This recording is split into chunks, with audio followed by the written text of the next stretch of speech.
স্বাভাবিকভাবে রাষ্ট্রপতি পদত্যাগ করলেন এবং তার পদত্যাগের জন্য আন্দোলন ছিল, বিভিন্ন মহল থেকে দাবি ছিল। সঙ্গত কারণে সেটি তখন হয়নি। এখন বলা যায় অনেকটা আকস্মিকভাবে আলোচনাটা উঠলো এবং খুব দ্রুত গতিতেই তিনি অসুস্থতাজনিত কারণে পদত্যাগ করলেন। পরবর্তী স্পিকার ফিরলেন দেশে, তিনি ভারপ্রাপ্ত রাষ্ট্রপতি হিসেবে দায়িত্ব নিলেন। এটার পাশাপাশি না যে আলোচনাটা সবচেয়ে বেশি মুখরোচক, যে এরপর কে হতে যাচ্ছেন রাষ্ট্রপতি, সেটি খুব সঙ্গত আলোচনা। কিন্তু মজার বিষয়, সেখানে আসলে এমন কিছু নাম আসছে যেগুলো হয়তো বা কিছুটা বিস্ময়ের উদ্রেক করে। আমি সরাসরি বলি, যেমন এখন নাসিমুল গনি, তার নাম এসছে, আব্দুল সত্তার, দুজন আমলা, তাদের নাম এসছে, একজন নারীর নামও ঘুরে ফিরে আসছে। আপনার কাছে সরাসরি প্রশ্ন, যে বিএনপি আসলে রাষ্ট্রপতি নির্বাচনের ক্ষেত্রে তার কিরকম ক্রাইটেরিয়া আসলে বিবেচনা করা উচিত?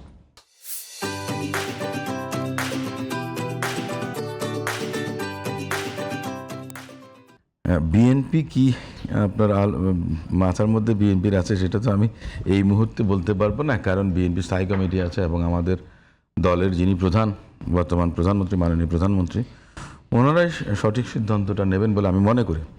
এখন রাষ্ট্রপতি পদে কার নাম আসলো বা না আসলো, আমি মনে করি যে অল্প সংখ্যক মানুষ বাদ দিয়ে বেশিরভাগ মানুষ রাষ্ট্রপতি হওয়ার জন্য যোগ্য। পার্সন অফ আনসাউন্ড মাইন্ড, মানে পাগল বা উন্মাদ, সেটা আপনার 2 বছরের জন্য নৈতিক স্খলনের দায়ে দণ্ডিত কোনো ব্যক্তি, ঋণ খেলাপি, বিল খেলাপি, বিদেশি নাগরিক, অর্থাৎ এমপি হওয়ার জন্য যাদের যোগ্যতা আছে প্রত্যেক নাগরিকই আপনি মনে করেন যে রাষ্ট্রপতি নির্বাচনে প্রার্থী হওয়ার মতো যোগ্য। আর এই রাষ্ট্রপতি হবেন তো আপনার সংবিধানের 123-এর 1 অনুচ্ছেদ অনুযায়ী সর্বশেষ 90 দিনের মধ্যে নির্বাচনটা হতে হবে, তবে 60 দিনের মধ্যে শুরু হবে, 90 দিনের মধ্যে সেটা শেষ হতে হবে।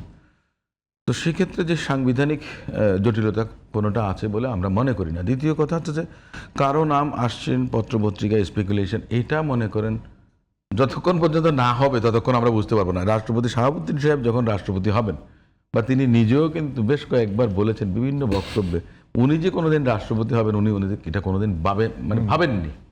কিংবা ইয়াজউদ্দিন স্যার 2001 সালের পর ইয়াজউদ্দিন স্যার রাষ্ট্রপতি হবেন এটা স্যারও কোনোদিন ভাবেননি। বা কিংবা বাংলাদেশ জাতীয়তাবাদী দলের অন্য কোনো নেতা তারা হবেন না, সেটাও তারা কখনো ভাবেননি। যেটাই হোক, ইয়াজউদ্দিন স্যারের বিষয়টা আমি জানি, উনি জাতীয়তাবাদী মনা, উনি আমাদের সাদা দলের শিক্ষক প্রতিনিধিদের নেতা ছিলেন।